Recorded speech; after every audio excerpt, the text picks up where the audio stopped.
Hey YouTube, Julio from JG Photography. I'm just made this new video, and it's all about the G-Master. And I'm testing it, and for some odd reason, it's making this weird noise when I'm focusing. So I'm gonna show you guys, and maybe somebody can tell me what I'm doing wrong, or maybe the lens is broken. I do not know. But here, you can hear for yourself, and you let me know if maybe it needs a firmware update or something.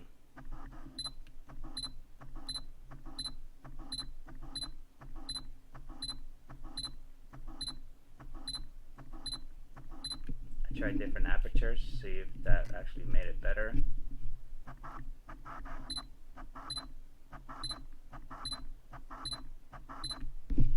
But no.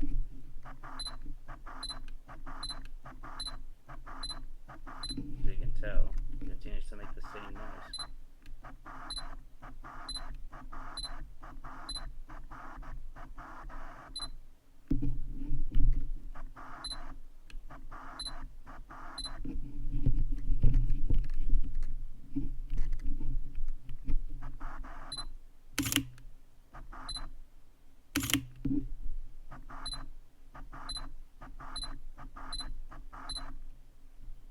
So I don't know why he's doing that. If you guys know something about it, let me know down in the comments, and please like and subscribe. Thanks.